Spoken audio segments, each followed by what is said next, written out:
Deus já tem mostrado caminhos, amém, para com o Senhor esta nação que precisa de Deus. E se você crê nessa profecia, levante a mão para o céu e entregamos esse homem na mão de Deus, para que o Senhor venha abençoar fortemente e guardá-lo por essa caminhada. Deus Pai Todo-Poderoso, Criador dos céus e da terra, aqui está, meu Deus, o teu ungido, o teu servo, a qual, meu Deus, coloco agora em tuas mãos, como tu bem sabes, e tu tens ele nas tuas mãos. E eu sei, meu Deus, o quão grandes são as aflições, embaraços, muitas das vezes a birra de muitas pessoas para o derrotá-lo, mas o Senhor tem mostrado estar com ele. E neste momento, este povo nós lhe entregamos em tuas mãos, o teu ungido. As palmas louvam o Rei dos Reis.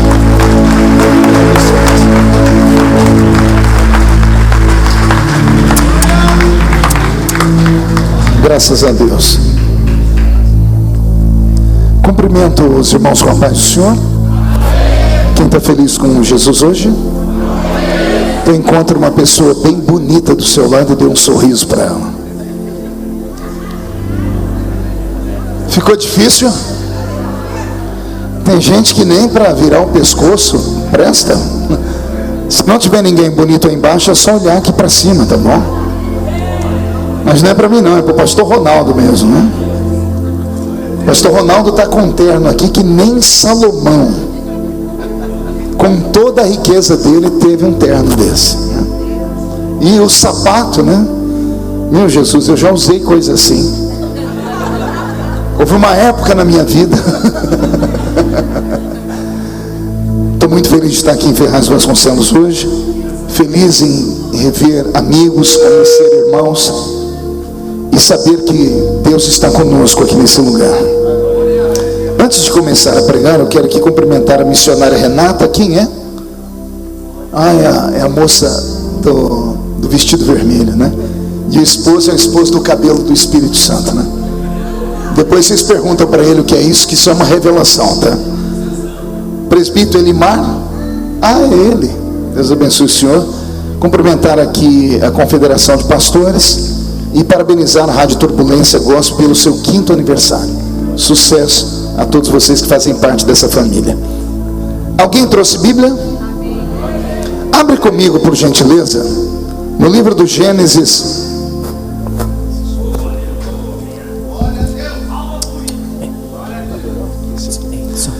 Gênesis capítulo de número 8.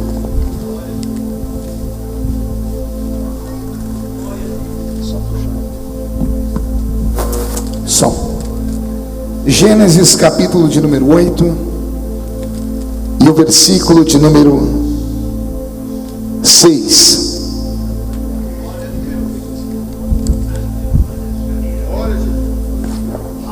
Quem encontrou, diga amém. Se alguém não encontrou, peça socorro. Se não achar Gênesis, tem que aceitar Jesus de novo, né? Está escrito assim: e ao cabo de 40 dias, abriu Noé a janela que fizera na arca, soltou um corvo, o qual, tendo saído, ia e voltava, até que secaram as águas de sobre a terra. Depois soltou uma pomba para ver se as águas já teriam minguado da superfície da terra. Mas a pomba, não achando onde pousar o pé, tornou a ele para a arca, porque as águas cobriam ainda a terra. E Noé, estendendo a mão, tomou-a e recolheu consigo na arca. Esperou ainda outros 7 dias e de novo soltou a pomba para fora da arca. À tarde ela voltou a ele e trazia no bico uma folha nova de oliveira. E assim entendeu Noé que as águas tinham minguado sobre a terra. E então esperou ainda mais 7 dias, soltou a pomba, ela porém já não tornou mais até ele. A igreja diz amém? Feche a Bíblia, coloque no banco, na cadeira, pegue na mão da pessoa mais perfumada do seu lado. Ainda dá tempo. Aperte a mão dele ou dela com carinho até eles falarem aleluia. Pentecostal que não faz barulho está com defeito de fabricação, não é? Vamos orar. Pai, nós te exaltamos, nós te glorificamos E nós entendemos que dentro de alguns minutos, e este ambiente ficará pequeno para o tamanho da glória que o Senhor vai mandar do alto dos céus. Os que vieram tristes começarão a saltar de alegria. Os que vieram se arrastando não voltam se arrastando para casa. Hoje voltarão voando nas asas de um novo tempo. E antes que eu comece a ministrar a sua palavra, cerque este lugar com a sua glória. E num raio de 5 quilômetros, onde houver um demônio alojado, eu dou a esses demônios segundos para sumirem de Ferraz. Porque se não sumirem, serão queimados pelo poder da sua glória que aqui será derramada. Rasgue o céu sobre nós, manda anjos de fogo descerem aqui. Que estes anjos desçam trazendo brasas de fogo nas mãos. Comecem a esparramar estas brasas entre nós. E onde houver um crente cheio do Espírito Santo, pega ele nesta noite, Jesus, e mostra o caminho da verdadeira e poderosa adoração. Fala conosco, fica conosco, é o que eu te peço agora e sempre. E toda a igreja diz amém. Os que podem, tomem seu assento aplaudindo a Jesus, porque Ele é bom, porque Ele é maravilhoso. Só queria pedir ao pessoal da sonoplastia para me dar um pouquinho mais de ganho de voz aqui. Se puder dar um pouquinho de grave, eu vou agradecer. Isso. Agora só dê um pouquinho de grave, um pouquinho de médio som, porque o agudo está extremamente estridente aqui em cima. Marcinho, se você estiver aí, puder auxiliar ali. O Roberto está dizendo aqui, se o senhor abaixar um pouquinho o retorno e aumentar o PA, vai ajudar bastante a gente aqui. Deus está aqui. Posso ouvir um grito de glória a Deus da igreja? Eu sirvo a Jesus desde criança. Eu tinha 13 anos de idade quando comecei a pregar. Hoje eu tenho 45 anos. Sei que estou com cara de 50 e corpinho de 60. Meu Deus mesmo. Só Jesus sabe como os dias têm sido difíceis. Mas eu não trago na minha memória, desde a minha infância até os dias de hoje, a lembrança de um culto que Jesus tenha faltado à reunião. Alguns irmãos entenderam. Eu vou tentar melhorar para ver se todos entendem. Eu quis dizer que desde criança até hoje, eu não me lembro de um culto que Jesus tenha sequer chegado atrasado à reunião. Às vezes, por motivo de força maior, somos obrigados a chegar no culto depois que ele começa. Às vezes, somos obrigados a sair do culto antes dele terminar. Mas Jesus nunca fez isso. Ele sempre chega quando o primeiro crente chega. E ele só vai embora quando o último crente vai embora. Isso quando ele não encontra aqueles crentes malucos, que eu não sei se tem aqui em Ferraz, que amam emendar o culto numa vigília. Porque se ele encontrar os vigileiros, ele fica com eles até o sol raiar. Tudo isso porque ele deixou na sua palavra uma promessa. Ele disse: esta é a minha igreja, e as portas do inferno não prevalecerão contra ela. Quem pertence a esta igreja pode dar um grito tirado lá de dentro da alma. Isso. Eu vou pedir para o pessoal das luzes aí, se puder apagar esse trem aqui, ó, e acender uma luz de verdade, eu vou agradecer muito. Isso, obrigado. Ó, todo mundo aplaudindo, olha que coisa bonita. Obrigadão.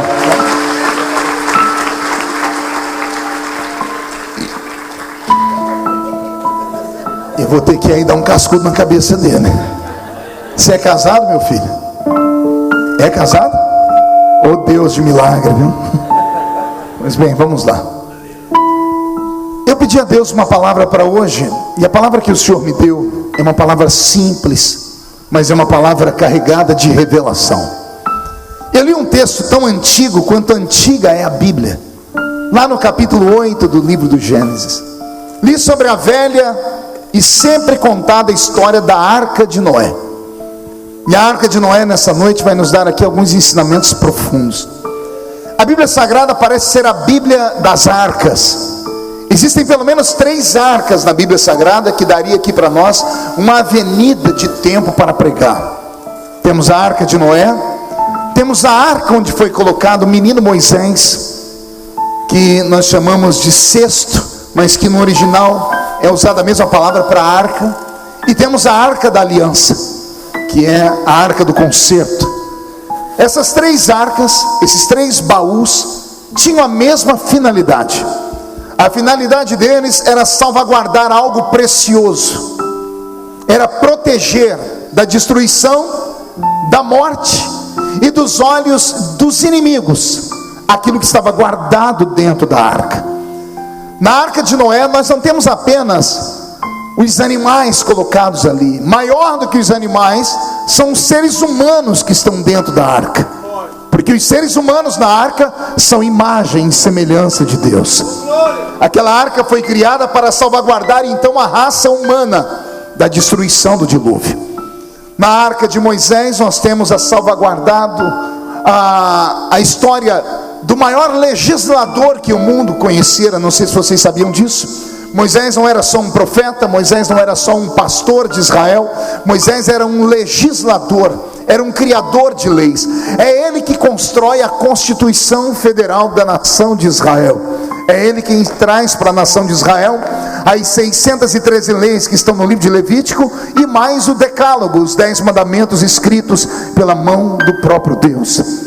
E temos a arca da aliança, que guardava dentro dela um vaso de ouro com maná. O maná era o pão caído do céu, que por 40 anos saciou a fome do povo hebreu pela caminhada do deserto.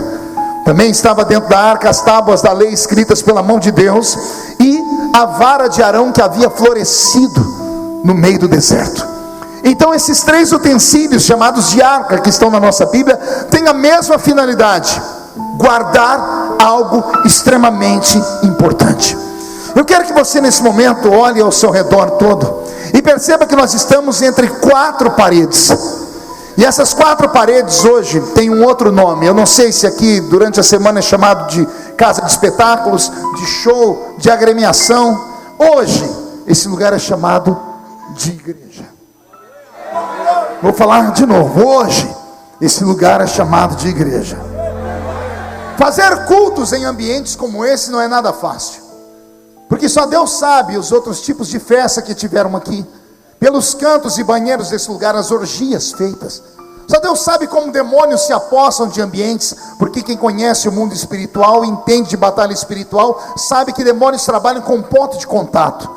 Talvez por isso, quando entramos numa reunião como essa, num lugar como esse, parece que nada dá certo. O som zanga, o telefone, nada presta. Por quê? Porque o ambiente não foi consagrado a Deus por tanto tempo. Mas basta um crente aqui dentro entender que não veio para um show, entender que não veio para uma festa mundana, e começar a abrir o seu peito e começar a dizer glórias a Deus. E se Deus encontrar meia dúzia de pentecostais que resolvam, além de dar glória a Deus, emendar umas línguas estranhas, a gente manda para o inferno todos os demônios que ficaram aqui por anos. O que eu quero dizer com isso? Quero dizer que a igreja nada mais é do que uma arca. Não havia vida para Moisés fora do seu cesto. Se tirasse Moisés do cesto e jogasse ele nas águas, ele morreria. Assim como não havia vida para Noé, sua família, os animais fora da arca, assim como não havia vida espiritual para Israel sem os utensílios que estavam dentro da arca da aliança. De igual forma, não existe salvação fora da igreja. Eu levei anos para compreender isso. Cheguei a discutir com meus professores de escola dominical. Cheguei a dizer a eles e provar a eles que a salvação não era uma coisa imposta por um título de igreja. Mas o tempo foi passando e hoje eu sou pastor de igreja, minha barba está branca, e hoje eu ensino as minhas ovelhas: não há salvação fora da igreja. Pergunte a mim, por que não, pastor? Porque quem não frequenta a igreja não participa da ceia. E Jesus diz que quem não participa do pão e do vinho, quem não participa do corpo e do sangue, não tem parte com ele no seu reino. É somente dentro de um ambiente sagrado, quando nós comungamos, que a nossa alma se alimenta. Porque Paulo diz: quando vocês se ajuntam em uma igreja, uns têm salmos, outros têm testemunhos. E Paulo diz: aí vocês saem da terra e entram nas regiões celestiais. E tudo pode acontecer quando os crentes saem do templo e entram dentro da igreja. Porque entrar no templo qualquer um entra, até cachorro entra dentro do templo. Quem nunca ouviu aquela piadinha: por que o cachorro entrou na igreja? Qual é a resposta? Porque a porta estava aberta. Então significa que estar no templo não é tudo.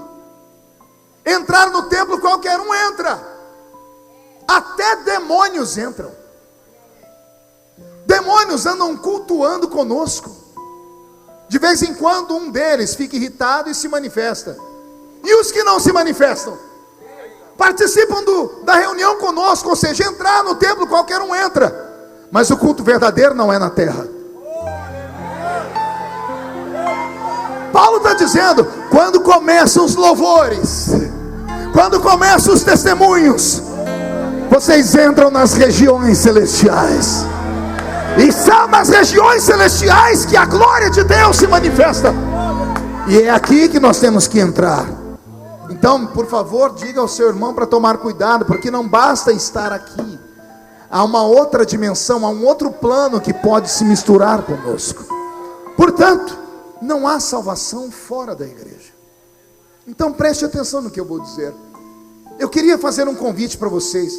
Na verdade, é uma viagem no tempo. Queria convidar vocês a voltar comigo nos dias de Noé. Queria que você observasse o mundo perdido, onde homens só sabem comprar, vender, casar, beber, comer e dar-se em casamento. Numa época em que a Bíblia diz que houve uma degeneração da raça humana. E eu não tenho tempo para falar sobre isso aqui, porque isso aqui é muito complexo. Porque a Bíblia Sagrada diz que houve uma corrupção do gênero humano. E quando falamos de gênero, falamos de sexualidade. Gênero masculino, gênero feminino. E agora querem criar a ideologia de gênero. Ou seja, ninguém nasce nada. Você é um ser amorfo, e você é uma construção social. É o futuro que vai dizer se você é homem, se você é mulher, se você é uma pedra, se você é um cachorro. Houve uma corrupção do gênero humano na época de Noé. Então Deus disse a Noé: faça uma arca. Entrou Noé e mais 7 pessoas. Noé, a esposa, Sem, Cão e Jafé, seus 3 filhos e as 3 noras. 8 seres humanos. Quantos seres humanos? E junto com eles um par de todos os animais que caminhavam, rastejavam e voavam sobre a terra. Eu fiz um cálculo bem pequeno. De acordo com o número de animais conhecidos de grande porte que nós temos no mundo presente, o que houve há 100 anos atrás, há 200 anos atrás, porque eu não sei se você sabe, com o passar do tempo algumas raças de animais deixam de existir, são levadas à extinção, outras nascem. Há algumas evoluções na raça humana, animais acabam copulando com outros animais e nascem animais diferentes. Então desde que o mundo é mundo foi assim. Um cálculo rápido, eu cheguei a um cálculo de quase 4.000 pares de animais na época de Noé. Todos colocados dentro de uma barca que nós chamamos de arca, uma arca que era quase um navio. Tinha 4 andares. As dimensões estão na Bíblia Sagrada. Quando você tiver curiosidade, vá lá, leia e calcule. E você vai ver a arca que Noé fez. Algumas coisas na arca me chamaram a atenção. Pergunte o que, pastor? Aquela arca só tinha uma janela. No 4º andar dela. É o que está escrito na palavra. Parece que Deus mandou ele fazer um lugar extremamente lacrado, fechado, só com uma porta e uma única janela. Não sei se para as aves não fugirem, não sei. Deus disse que era para ter somente uma porta e uma única janela no 4º andar. Dentro da arca estão 4.000 pares de animais. 4 vezes 2, no mínimo 8.000 animais. Esses animais não ficavam dormindo dentro da arca, como apareceu naquele filme mentiroso de Hollywood. O filme Não É. Quem assistiu o filme Não É? É o Noé. A mulher de Noé pegou uma droga, uma espécie de maconha forte, e incensou toda a arca e os animais dormiram. Só que a Bíblia Sagrada diz que eles ficaram dentro da arca 1 ano. Nenhum ser vivo fica 1 ano sem beber água e sem comer comida. Então aquilo é mentira. Aquela arca era, dentro dela haviam jaulas, haviam gaiolas. Os animais eram colocados em pares ali, separados. Se esses animais estavam dentro desta arca, e tinham dentro dessa arca 8 seres humanos, esses 8 seres humanos tinham que se desdobrar. Pergunte para quê? Alimentar os animais, dar água aos animais. Porque se eles colocam água suficiente para um ano em um canto, numa hora que esta arca pode ser batida por uma onda, ela pode virar, ou um animal que não tem inteligência pode chutar o balde e acabar a água. Então são eles que abastecem os animais com água e com comida, amém? Aí eu fiz um outro trabalho, pergunte qual? Fui a um zoológico, para saber quantos funcionários precisam, para cuidar de 8.000 animais. O cálculo é tão absurdo, que para aqueles 8 seres humanos conseguir dar água e alimento para esses 8.000 animais, eles tinham que trabalhar no mínimo de 16 a 17 horas por dia, ininterruptamente. Ininterruptamente. Só para colocar água e comida, por dia, durante um ano.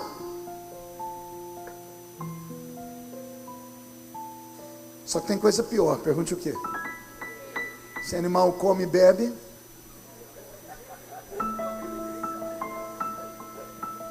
ele defeca e urina. Vamos lá? Além de trabalhar muito, eles tinham que, 2 opções: ou deixa a arca virar um inferno e deixa os excrementos ficar lá, e isso acumulando por um ano, ou eles têm que se desdobrar e trabalhar para limpar a arca. E só tem um problema, pergunte qual? Só tem uma janela no último andar. É trabalhar no primeiro andar, no segundo, no terceiro, no quarto, catar as fezes num saco, subir as escadas, ir lá pela janela, jogar e descer. Eles não tinham 2 horas de sono por dia. Mas tem coisa pior do que aguentar ter que trabalhar com as fezes. Pergunte o quê? Você não dá conta de ficar num lugar que tem urina demais, porque a urina não tem como tirar. A urina impregna na madeira da arca, e você está num ambiente fechado onde só tem uma janela. Então vem cá, faça comigo aqui um pensamento rápido. A arca não é o lugar da salvação? O lugar da salvação não tem que ser um lugar tranquilo e de paz. Não tem que ser um lugar puro e limpo. Mas a arca da salvação era o lugar mais sujo que tinha. Era um lugar que tinha fedor. Era um lugar que tinha trabalho pesado. Porque a salvação tem um preço. A nossa foi paga com o sangue de Jesus na cruz. Por quê? Porque Deus sabia que nós não daríamos conta de pagar o preço pela salvação. Noé e a família, 1 ano a fio, quase não deram conta de pagar o preço dentro daquela arca. Trabalho, mexer com sujeira, suportar o mau cheiro. Mas tem coisa pior do que tudo isso. Pergunte o quê?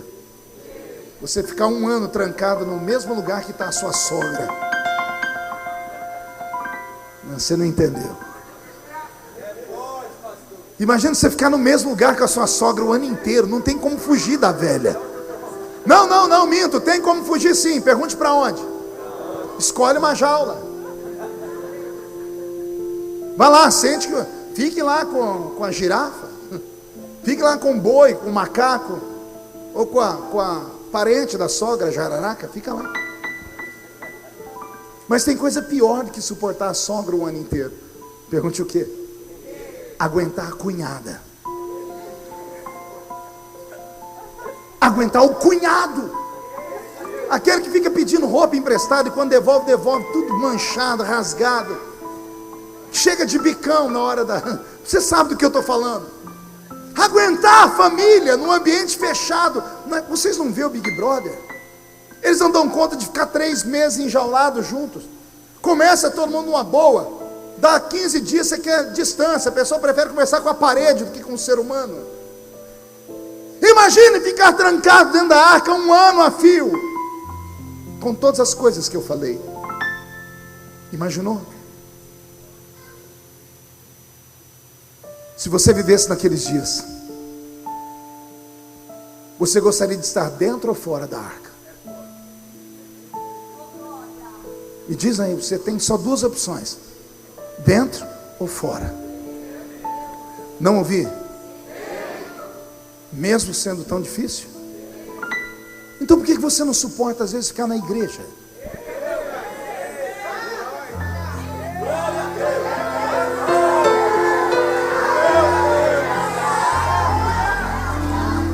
Por que você não suporta a chatice do irmão do seu lado?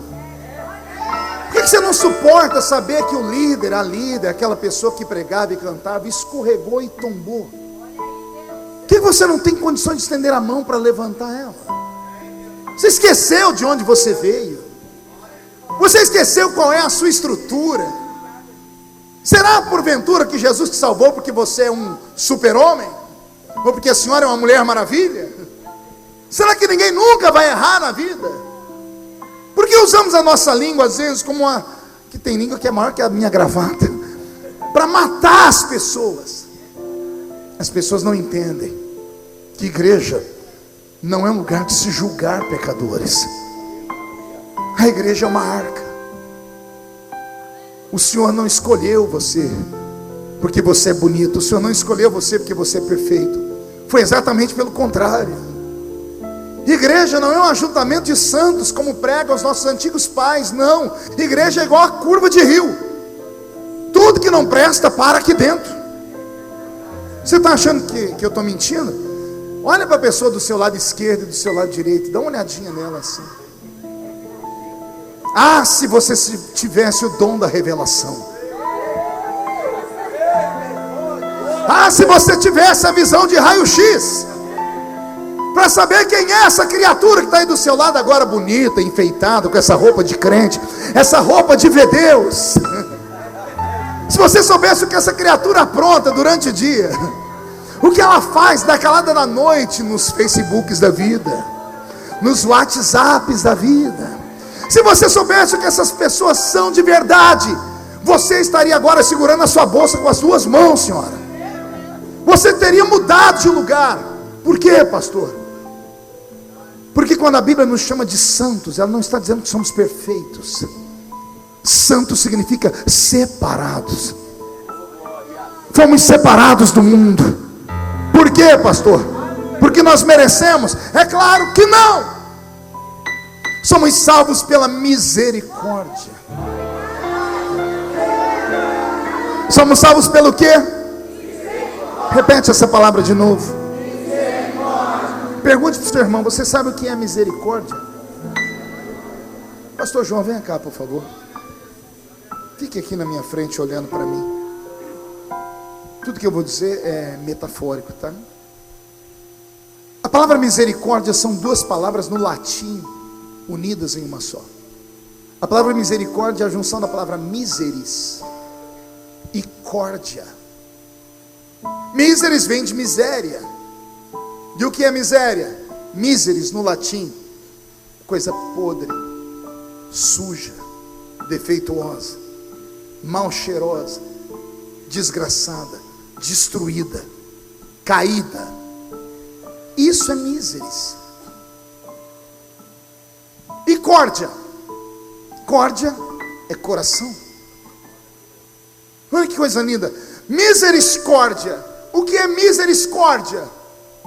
É pegar o sujo, o caído, o destruído, o mal cheiroso e colocar ele no coração.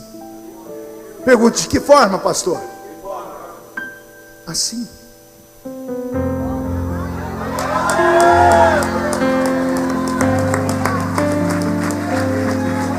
Misericórdia é um abraço. 90% das pessoas, quando abraçam, é peito esquerdo com peito esquerdo,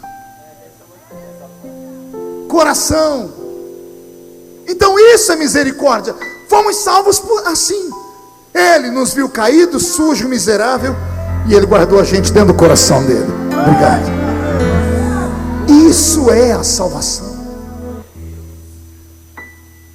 Quando eu leio essa história, eu começo a entender o que é a vida. Eu começo a entender o que é a igreja. E que pena que a gente só aprende essas coisas quando a gente já está de cabelo branco e barba branca. Pergunte para mim, por quê, pastor? Porque até chegar na maturidade a gente faz tanta besteira. Quantas pessoas nós colocamos no inferno? Se eu perguntar quem já ganhou alguma alma para Jesus, algumas mãos vão ser levantadas aqui. Mas se eu perguntar quem já jogou uma alma no inferno aqui,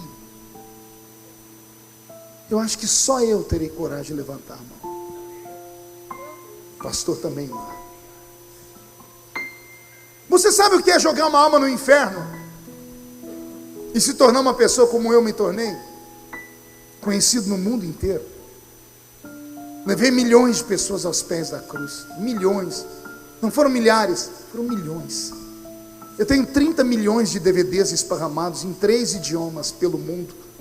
Alguns dublados em inglês, espanhol e português. CDs, VHS, livros. E de vez em quando eu vou orar, eu falo: Senhor, te agradeço por ter me dado a chance de ter levado o seu evangelho a milhões de pessoas. De vez em quando eu escuto uma voz assim: você ganhou milhões, mas tem 2 almas que você me deu de presente.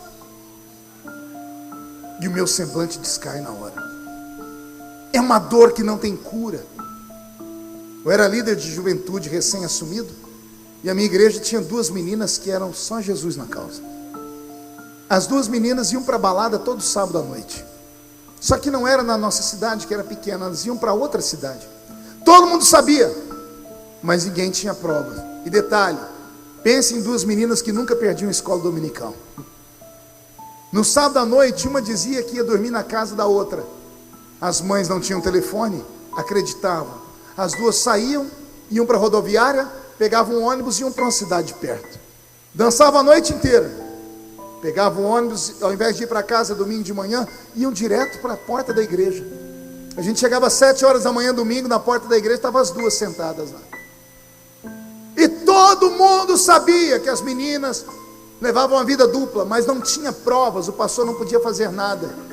Eu assumi a mocidade, inteligente, pensei, juntei um grupo de caça-pecadores.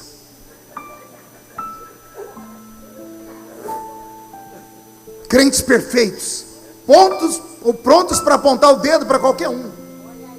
Arrumamos um carro emprestado, uma Belina 2, que só Jesus na causa. Um tinha uma máquina Polaroid, daquelas antigas que você apertava e saía uma foto. Juntamos uma vaquinha e arrumamos 4 walkie-talkies.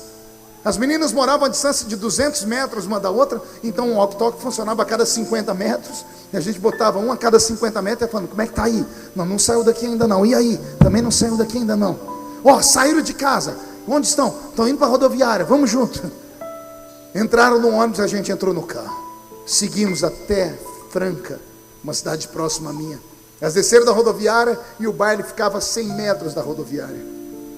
Ficamos na porta do baile. Quando elas entraram, pegamos a máquina: tire foto, tiramos foto. Quando nós vimos que a foto saiu e as meninas entraram, pense num fogo que caiu dentro do carro. Falamos em línguas. O diabo vai ser desmascarado. Vamos acabar com o inferno. Esperamos até o baile acabar. Quando elas saíram, tiramos fotos de novo para ver, porque a nossa intenção era tirar foto delas agarrando alguém, mas não tivemos essa proeza. Elas entraram no ônibus e nós fomos embora para casa. Domingo na escola dominical, chamei o pastor num canto e disse: pastor, olha aqui, o senhor queria provas? O pastor olhou, ficou com tanta raiva, disse: não vou resolver esse caso hoje não. Domingo à noite ele disse para a igreja: terça-feira é culto de doutrina, ninguém falte porque eu tenho um assunto sério. Falar isso em cidade pequena é a mesma coisa que dizer: vem todo mundo para a igreja. Os curiosos saíam de todos os buracos possíveis. Quando o pastor dizia isso, não cabia gente na igreja, só podia entrar quem tinha carteirinha de membro. A igreja entupida de gente. As 2 meninas sentadas na frente. O pastor terminou de cantar, leu os pedidos de oração, orou. Quando ele começou a doutrina, ele pegou aquelas 2 fotos e disse: há muito tempo existem 2 cânceres na nossa igreja, que impedem o Espírito Santo de descer, que impedem Jesus de curar, de batizar. E esses 2 cânceres foram expostos porque diz a Bíblia que nada fica encoberto. Eu tenho aqui a prova, 2 fotos de 2 moças, que todos os finais de semana são como Jezabel. E o pastor chamou o nome da mãe das 2. Aquelas irmãzinhas simples, de círculo de oração, de coque na cabeça. Quase infartaram. O pastor expôs as irmãs na frente da igreja. Fez as fotos passar na mão do presbitério. Graças a um grupo de homens e mulheres que temem a Deus, nós temos essas fotos. E o pastor rezou um sermão, mas tão bravo. Chamou as meninas. Ele proibiu a igreja de dar a paz do Senhor para elas. Vocês estão excluídas por um período indeterminado. Só que o pastor não tem poder de exclusão sozinho, né? Ele precisa do quórum da igreja. Ele precisa colocar em votação. Quando a igreja inteira levantou a mão e disse amém, após a oração, nós abrimos os olhos para ver as meninas. Cadê elas? Um diácono disse que na hora da oração elas saíram chorando. Eu pensava que aquilo ia me trazer alegria. Eu não consegui dormir aquela noite, não dormi a noite seguinte, não dormi a noite seguinte. Comecei a perceber, ou pensar se eu tinha feito as coisas certas ou erradas. 1 ano se passou e aquilo não saiu da minha cabeça. Até que eu precisei de misericórdia. Só entende de misericórdia quem precisa dela. Anote isso na sua alma. Só sabe perdoar quem já foi perdoado. Eu já visitei essas meninas mais de 3 vezes. Na primeira vez me trataram com desdém. Na segunda nem me receberam. Na última vez eu saí da casa delas e sentei no meio fio da calçada e chorei. Passaram-se 3 anos. Uma delas tinha 3 filhos, um de cada pai. A outra juntou os panos com um traficante. E as 2 parecem que combinaram, porque me receberam e falaram a mesma coisa. Disseram assim: eu era fraca, mas eu ia na igreja. A gente voltava dos bailes, sentada no ônibus, falava uma para outra chorando: um dia nós vamos firmar. Jesus vai ajudar a gente. Mas você não deixou, Marco. Você expôs a gente, a nossa família. Você sabe o estrago que foi na nossa casa. Você sabe a situação da saúde da minha mãe, para onde foi. E me expulsaram da casa delas. E eu carrego esse peso na minha alma. E eu não queria que ninguém carregasse isso. Quando entrar na igreja, entenda que você não está no programa Ídolos, onde eles selecionam os melhores. Se fosse para escolher os melhores, nenhum de nós estaríamos aqui. Só estamos aqui porque não valemos nada. Só estamos aqui porque se Ele não cruza o nosso caminho, estaremos mortos. Só estamos aqui porque a porta da arca se abriu e nós entramos. Quando Deus viu o pecado do nosso pai, o primeiro deles, Adão, Deus desceu no jardim e fez uma pergunta a Adão. Quem lembra a pergunta? Eva comeu a fruta, deu a fruta para Adão, Adão comeu a fruta, e Deus chegou de tarde. E Deus fez qual pergunta? Aonde? Deus sabia onde ele estava, sim ou não? Pois bem, se Deus sabia, por que ao invés de fazer essa pergunta, Deus não faz outra? Pergunte qual? O que você fez?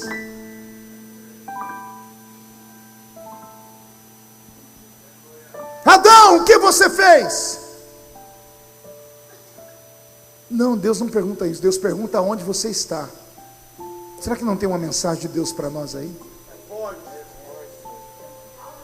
Será que não é a maneira de Deus dizer assim para mim: não interessa o que você fez, me interessa onde você está. Era Deus dizendo: eu não estou triste por que você fez, eu estou triste porque você saiu do lugar que eu te coloquei, no lugar onde eu te achava. Você se afastou de mim. É Deus dizendo: onde você está que não está aqui perto de mim? Porque é isso que acontece quando nós erramos e pecamos. A primeira coisa que fazemos é nos esconder. E nos escondemos por quê? Porque a gente tem medo da retaliação. Medo de Deus descer entre nós com um chicote em uma mão e um cajado pesado na outra, e pronto para nos desferir golpes. Porque é assim que a igreja nos ensina. Quando a gente vai aceitar Jesus, mentem para a gente: venha como você está, Jesus te ama. Mas eu peco, eu bebo, eu fumo, não importa, Jesus te ama, venha como está. Aí a pessoa vem, porque ela vem atraída pelo amor, pela graça, pela misericórdia. Aí ela aceita Jesus como Salvador. Antes do culto terminar, alguém senta com ela e diz assim: olha, anota aí o que você pode fazer, o que você não pode. Você não pode isso, não pode isso, não pode isso, não pode isso. E a pessoa inocente, chorando, emocionada, diz assim: e se eu fizer? Aí o bom crente diz assim: aí eu lavo as minhas mãos, porque aí você vai se ver com a mão de Deus. Eu me apavoro quando eu entro em culto e vejo um profeta levantar e dizer assim: vou matar, vou colocar no leito de dor. Eu não entendo esse Deus. Me corrija se eu estiver errado. Porque o Deus que a gente prega tem paciência, misericórdia com a prostituta, mas aqui dentro quer matar os que estão aqui. Ah, pastor, mas a pessoa está aqui dentro com a vida errada, e você morreu na cruz por ela. Ah, mas eu conheço a vida dela. Pergunto de novo: você derramou uma gota de sangue por ela? Você sabe o que se passa dentro dela? Se ela é tão desgraçada assim, o que ela está fazendo aqui dentro? Se ela está aqui dentro é porque ainda há temor. E se há temor num culto como esse, Jesus pode agarrar ela pelo colarinho, trazer à frente do altar e transformar a vida dela.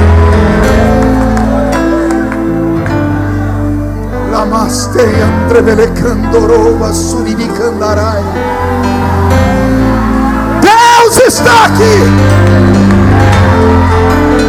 O Senhor está falando com dois grupos aqui. Deus está falando com aqueles que só sabem dizer assim: a lei manda matar, e tu o que dizes? E Deus está falando com a outra turma que não pode falar nada. Pergunte por que não pode falar nada. Porque foi pego no ato do adultério, foi arrastada à beira da praia. Você já estudou essa história da mulher adúltera? A mulher foi pega num prostíbulo. O prostíbulo é no centro da cidade. Assim como a sinagoga fica no centro da cidade. Quando alguém é pego em pecado, leva para o sacerdote julgar. Ou seja, do centro para o centro, sim ou não? Só que pegaram ela tão cedo, disseram assim: não, a morte para ela é pouco. Vamos levar ela para a praia, para brincar de afogamento. Vamos arrastar o corpo dela no meio daquelas conchas quebradas da maré que foi. Vamos ver o corpo dela sangrar primeiro. Vamos deixar a multidão cuspir. Vamos deixar as pessoas humilhá-la. Vamos matá-la moralmente primeiro, porque a morte para um adúltero é pouco. Só que naquele dia, Jesus acordou antes dos discípulos. Parou na beira da praia, agachou, cravou o dedo na areia e começou a escrever: eu sou o caminho, a verdade e a vida. Ninguém vem ao Pai se não for por mim. A multidão está vindo lá, a multidão está em pé, sim ou não? A mulher está sendo arrastada pelos cabelos. A mulher está caída. E Jesus está agachado, porque só assim dá para escrever na areia. Sim ou não? O homem sai de lá e vem até Jesus e diz: A lei manda matar a mulher pega no adultério. E o Senhor o que diz? É um ato de falta de educação. Quando alguém vem falar com você, você está agachado, você não ficar de pé para falar com a pessoa. Jesus deveria ter ficado em pé, cumprimentado o rapaz, mas não. A Bíblia diz que do jeito que ele estava, ele ficou. Tanto é que ele acabou de falar e voltou a escrever na areia. E eu aprendo uma coisa aqui, pergunte o quê? Jesus não respeita acusadores. Ele não para ouvir acusadores. Sabe o que eu acho mais bonito? Diz por quê? Só tem duas pessoas no mesmo nível naquela multidão. Uma é a adúltera, o outro é Deus. Ela está lá agachada, e Jesus está agachado também. Ele não olha para eles, ele olha para ela. A lei manda matar, e tu? Quem não tem pecado, atire a primeira pedra. E ele volta a escrever: eu sou o bom pastor. O bom pastor dá a vida pelas suas ovelhas. É aí que Jesus se levanta, vai até ela, coloca ela de pé e diz: e aí, mulher? Cadê os seus acusadores? Foram embora, mestre. Não te acusaram? Não. Também eu não posso te acusar. Se eles que pecam não podem te acusar, imagina eu que vim te salvar. Vai,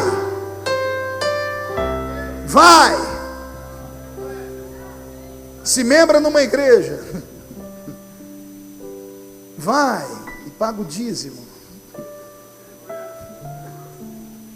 vai e oferta, vai e acerta o seu casamento. Ele diz isso? Ele diz o quê? Vai, não peques mais. Recebe nesta noite a maior alegria que você podia sentir na vida, porque apesar de tudo, você está salvo. Não há nada que o homem possa fazer para ser salvo. Repito, não há obra nenhuma que o homem possa fazer para ser salvo, a não ser reconhecer Jesus como Salvador. É o que está escrito na Bíblia, sim ou não? A salvação não é por obras. O que são obras? Pergunte para mim, o que são obras, pastor? Jejum, oração, dízimo, batismo. A salvação não é por obras, para que ninguém dela se glorie. Senão o homem poderia dizer assim: eu me salvei porque eu sou bom, me salvei porque eu sou santo, me salvei porque eu sou puro. A salvação não é por obras. A salvação é pela graça. E você sabe o que é graça? Favor que você não merece. Pela graça sois salvos, por meio da fé. E isso não vem de vós. Isso é dom de Deus. Aí vem a pergunta que não quer calar. Pergunte qual? Olhe para a cara do seu irmão. Memorize o rosto dessa criatura. E tente responder: por que Jesus salvou ele?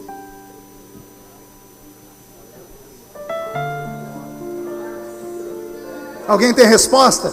Não tem. A salvação é um presente. Ele foi com a sua cara. Ele olhou para você e disse: poderia salvar o homem mais rico do Brasil, mas vou salvar você de Ferraz de Vasconcelos.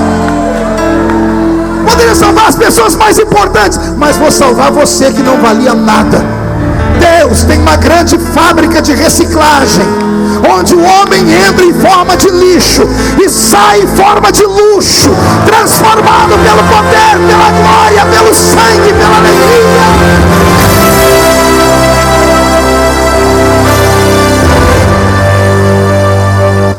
Se alegra. E eu parto para o encerramento, trazendo uma boa notícia para você. A boa notícia vem em forma de história. Quando caiu o pastor Jimmy Swaggart, eu era garoto, o Brasil inteiro chorou, o mundo chorou, pessoas perderam a fé, todos se espantaram e se escandalizaram. Faço uma pergunta: Deus foi pego de surpresa? Como? Não. Tem certeza? Deus não olhou para baixo, viu Jimmy Swaggart caído. Aliás, Deus assistiu o Jornal Nacional, fantástico. E quando ele viu lá a notícia, caiu Jimmy Swaggart, Deus botou a mão na cabeça e gritou: ai meu eu. Entenderam aí? Para entender o pastor tem que ser inteligente. Quando a gente se espanta, a gente diz: ai meu Deus. Como não tem outro Deus, ele olha e diz: ai meu eu. Houve algum dia, desde que o mundo é mundo, que Deus tenha sido surpreendido por alguém? Sim ou não? Por que não? Por causa de um atributo dele chamado onisciência. Calma, vocês vão, daqui a pouco vocês vão gritar de verdade. Acompanhe meu raciocínio. Se Deus sabia que Jimmy Swaggart ia cair, Deus poderia ter impedido. Pergunte de que forma? Não deixando ele ser pastor. Porque se ele não fosse pastor, ele teria tido uma vida comum, ia trabalhar 8 horas por dia no serviço dele, e se caísse, quem ia ficar sabendo era ele, a mulher dele, a família dele. Não dava prejuízo para a igreja? Sim ou não? Se Deus sabia, por que Deus apostou nele? Eu me emociono quando eu falo isso, porque é só entendendo isso que você vai compreender por que Deus ainda te usa. Você acha que nessa plataforma aqui só tem anjos e anjas? Deixa eu falar com os pastores aqui. Vocês já imaginaram se Deus hoje resolvesse pregar uma peça na gente, Elias? Abrisse essa cortina, transformasse essa parede numa tela de cinema e falasse: eu vou mostrar para todo mundo quem você é de verdade. Vou mostrar as suas fraquezas, o seu espinho na carne. Ia ter gente que queria abrir um buraco no chão e se esconder, porque Deus não nos usa por perfeição. Eu também não sei o que Ele viu em mim, eu também não sei o que Ele viu em você, mas uma coisa é certa: Ele viu o que nós não vimos, e Ele nos amou assim mesmo.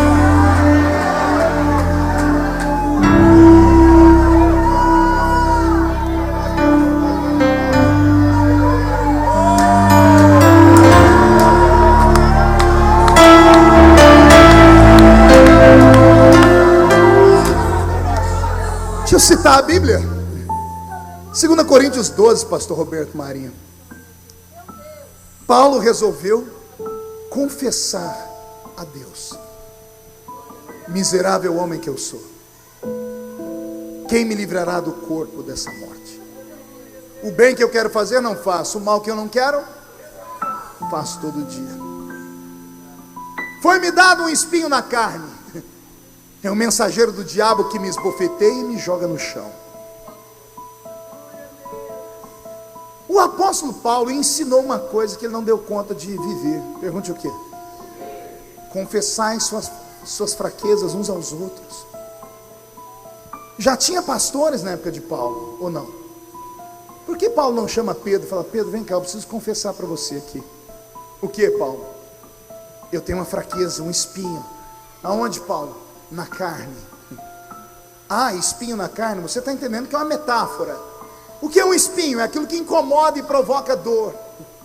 Na carne, não é na alma, não é na mente, que dá direito ao diabo vir e tocar em Paulo, porque Paulo diz que o mensageiro do diabo vem e esbofeteia ele.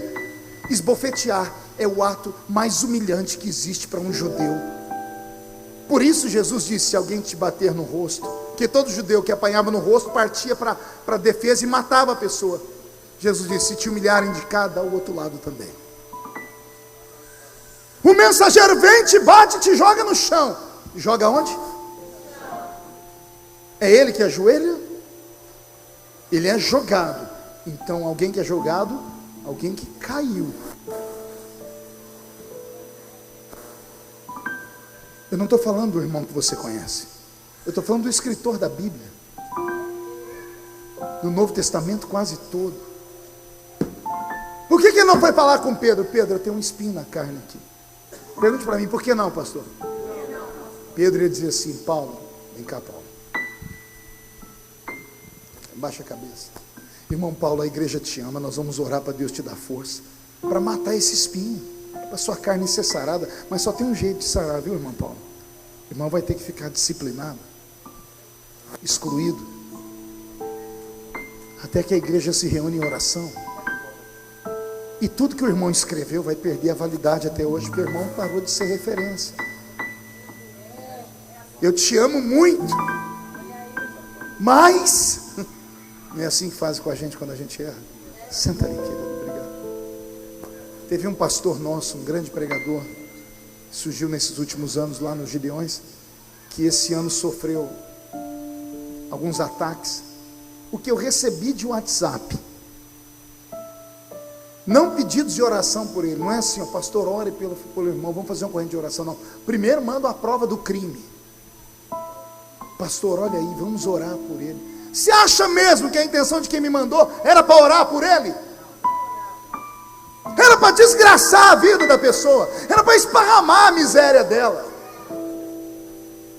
Somos o único exército que mata um soldado fraco. Em qualquer exército do mundo, o soldado que chega com a perna amputada, cego, machucado, ou dentro de um caixão, ele é homenageado e recebe o nome de herói. Todas as vezes que você vê um pastor ou uma pastora tombar, alguém se suicidar, não fale asneira, não fale asneira. É um soldado que tombou no campo de batalha. E a Bíblia diz: quem está de pé, ore para que não caia. Com a maneira com que tu medes alguém, um dia medirão você. Se agires de misericórdia, terão misericórdia de ti. Se fores a ferro e fogo virão contra ti. Anote o que eu estou dizendo, porque plantar é uma opção, colher não. Colher é obrigação. Receba nesta noite um abraço do seu Deus, que te trouxe hoje aqui para te dizer: que bom ver você aqui. Ainda que esteja fraco, ainda que tenha tombado, ainda que bom saber que você ainda acredita que num culto o meu Espírito pode descer sobre ti, o manto do sangue pode te proteger e a glória de Deus pode te envolver. Quem acredita, dê uma glória a Deus. Eu encerro contando uma história que há muitos anos atrás, quando eu era jovem na igreja, eu ouvi cá no interior de São Paulo. Havia uma irmã, e essa irmã era estéril, e a esterilidade dela deixava ela muito triste. Então ela passou a fazer consagrações, campanhas, jejuns. Ela implorou, bateu na porta, espancou a porta do céu até a porta abrir. Nasceu um filho, consagrou o menino na igreja, mas houve um tempo em que ela perdeu o menino para o mundo. O menino se tornou um terror no interior de São Paulo. Foi preso, e a mãe foi visitá-la, uma mãe da Assembleia de Deus, de coquezinho na cabeça, simplesinha. Ela agarrou a mão do filho pela sala e disse: eu não admito ver você aí, porque você é fruto de oração. E ela contou a história: eu era estéril, Jesus me deu você. Só que ele estava tão endemoniado que ele chamou a mãe perto da cela e disse: então quer dizer que eu nasci por culpa da senhora, da sua oração? Ela diz: é. Então chega aqui para eu lhe dar um beijo, mãe. Ao invés de beijar, ele agarrou o rosto da mãe, mordeu e arrancou um pedaço do rosto dela. A mãe nunca mais voltou na prisão. Passaram-se 15 anos. O evangelho entrou dentro da prisão e Jesus salvou ele, de verdade. Ele se converteu tanto que mudou o estilo de vida dele lá dentro, ao ponto dele ganhar o indulto para no final do ano ir para casa visitar a mãe. Então, sabendo do indulto, ele mandou uma carta para ela 15 anos depois, dizendo: mamãe, eu vou visitar a senhora, e eu sei que o mal que eu lhe fiz é muito grande, que a senhora tem uma cicatriz no rosto, não sei se a senhora foi capaz de me perdoar, mas eu estou firme com Cristo agora. Eu vou pegar um trem, e o trem vai passar perto da cidadezinha, e a senhora mora naquele sítio ainda. O trem vai passar pelo sítio antes de chegar na estação ferroviária. E quando passar pelo sítio, eu preciso de um sinal que a senhora me perdoou. Amarre um lenço branco naquela mangueira, de forma que quando eu passar pelo trem, eu veja o lenço e vou saber que a senhora me perdoou. Chegou o dia de Natal, ele pegou o indulto, pegou o trem. Quando ele estava chegando próximo do sítio, ele começou a orar, diz: Deus, se a minha mãe me perdoar, eu entendo. Quando ele olhou para a mangueira, ele tomou um susto, porque não tinha um lenço, tinha um lençol de cama de casal, esvoaçando. Ele foi para casa, a mãe recebeu ele abraçando com um sorriso bem gostoso, e ele disse: mãe, eu pedi para a senhora colocar um lenço, porque a senhora colocou aquele lençol? E ela disse: porque eu tinha medo de você não enxergar o meu perdão. Assim é Deus. Nesta noite de festa, numa programação de rádio, onde temos aqui muitos cantores levitas de primeiro mundo, eu sou um pregador pentecostal. Ao invés de Deus me dar uma mensagem daquelas que arranca tatu da toca e sabiá do toco, por sua culpa, Jesus me faz falar que Ele te ama. E Ele mandou te dizer: aguenta, porque quem transforma o homem não é a igreja, é o Espírito. E o Espírito Santo já começou a obra. Se você crê nisso, fica de pé comigo nessa noite. Oh, glória. Emassuri de Candarás. Eu vou fazer um convite. Sabe aqueles convites, quando você faz, você sabe que ninguém vai vir? Mas eu vou tentar. Queria que todo mundo fechasse os olhos de verdade. Será que tem alguém no nosso meio que anda se sentindo acusado pelo diabo? Que recebeu tantas palavras de maldição e negativas que vieram até de pastores, que disseram que você nunca mais ia ser nada na vida. Você olha para o espelho e às vezes sente raiva do que vê. E você sentiu enquanto eu pregava que Deus ainda te ama de verdade. Mas você precisa de perdão. Eu sou um sacerdote. Eu posso orar para Jesus perdoar. Só que para isso você tem que sair do seu lugar e vir aqui perto de mim. Não quero saber o que foi, nem quando foi, nem o que foi. Jesus quer acalmar seu coração. Não quero interromper o teu silêncio. Ainda tem salvação na arca, mas é só orar. A arca não é perfeita, que eu encontro. tem um monte de coisa podre, suja, mas fora da arca é pior. Aqui ainda tem paz. Quer apagar a chama. Essa mensagem vai para o ar na rádio? Será que tem alguém assistindo pelo rádio? A sua vida está uma turbulência e você sintonizou aqui na FM Turbulência. Jesus está te chamando. Quer dobrar o joelho perto do rádio, perto do seu telefone? Entra no banheiro, transforma um vaso sanitário em altar. Deixa eu orar por você. Vem. Descansa em minha alma. Ah, Jesus, eu te amo. E acalma a tempestade que agita o meu coração. Acalma o meu coração. Acalma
um pregador mais jovem.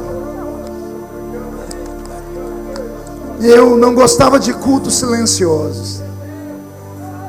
Sempre gostei de barulho e amo até hoje. Mas nada me toca mais do que ver lágrimas, Pai. A Bíblia não diz que há festa no céu quando um crente é batizado com o Espírito Santo. Não diz que há festa no céu quando a igreja vai ao delírio. Mas a Bíblia diz que quando alguém se arrepende, os anjos fazem festa. Aqui na minha frente não tem super-homem nem mulher maravilha, só seres humanos. Mas são seres humanos que te amam. São seres humanos imperfeitos, mas te amam. A gente luta, Senhor. A santificação é um processo. Hoje a gente está de pé, amanhã a gente tomba, a gente rola, cai, mas a gente se levanta. E não adianta mandar a gente embora da sua presença, porque não tem outro lugar, Pai. Se na arca é difícil, Pai, fora da arca só tem morte. Então suporta, Pai, a gente. Estende as suas asas. Abraça-nos com o seu amor. Alivia o fardo que estava sobre nós. Tira as garras do diabo da nossa cabeça. E manda o diabo para o inferno, Pai. Para ele não há perdão, mas para nós o sangue de Jesus Cristo ainda nos perdoa de todos os pecados. Pai, eu reclamo uma promessa da sua palavra. Romanos 8:1. Nenhuma condenação há para os que estão em Cristo Jesus, nosso Senhor. E eu profetizo que todos os que estão aqui estão limpos, perdoados, purificados, vão voltar para casa como bebês recém-nascidos. Se encontrarem demônios na rua, vão agarrar pelo chifre, esfregar no chão e chutar para o inferno. Porque depois desta noite haverá um tempo de alegria. E o culto de amanhã será uma festa, meu Pai. Estamos limpos, estamos perdoados. E quem crê, diga eu creio. Levante para o céu a mão direita aberta. Diga comigo: todos os demônios de acusação venham para a palma da minha mão agora. Agarre eles, porque eles te agarram sua mente, te acusam. Hoje nós vamos inverter, nós agarramos. Lucas 10:19, eu vos dei poder para pisar sobre serpentes e escorpiões. Nós vamos jogar no chão e pisar em cima. E depois você vai abraçar 3 pessoas e vai falar: Jesus vem buscar a sua igreja. Amém? 1, você nunca mais será o mesmo. 1,5. Limpo, vá e não peques mais. 2, sua família sentirá orgulho de você. 2,5, Ferraz de Vasconcelos será chamada de capital da misericórdia. 3, jogue no chão, pise em cima. Abrace 3 pessoas.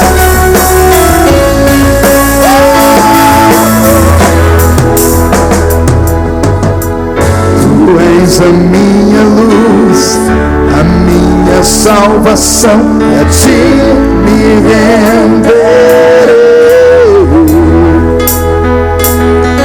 Se ao teu lado estou, seguro em tuas mãos, nada temerei.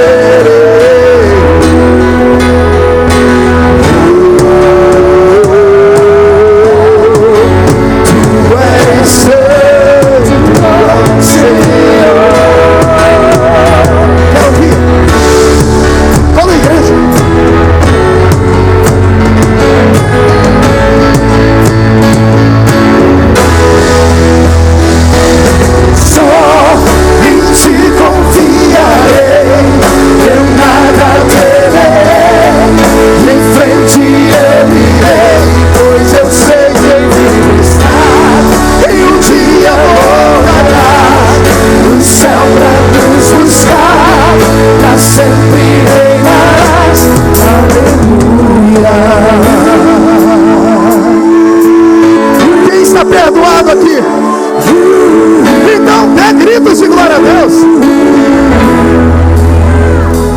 Vem Jesus,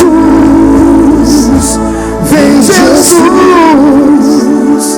Maranata, ora vem, Senhor Jesus. De novo. Vem Jesus, vem Jesus. Foi só um ensaio, agora é de verdade. Vem Jesus, vem Jesus, Maranata, ora vem, Senhor Jesus. Solte a voz. Vem Jesus, Maranata, ora vem. Só em ti confiarei, eu nada temerei, em frente eu irei, pois eu sei que tu um dia voltarás, o céu pra nos buscar, pra sempre reinarás. Aleluia. Quem pode aplaudir? Quem pode aplaudir e gritar? Quem pode aplaudir, gritar e dar um pulo para cima? Sai da frente, Satanás! Aleluia! Estamos em guerra!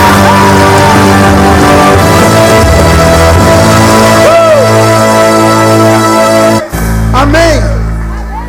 Murcha a barriga, estufe o peito. Olhe nos olhos de quem está do seu lado. Se não tiver vermelho, enfia o dedo no olho da criatura.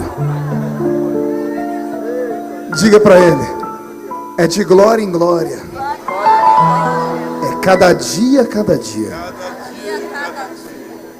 Aguenta, tá bom?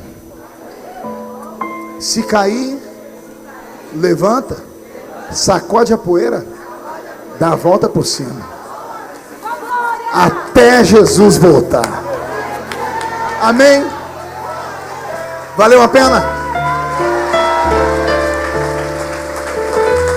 Posso voltar outro dia aqui? Vocês mandam e eu tenho juízo, obedeço.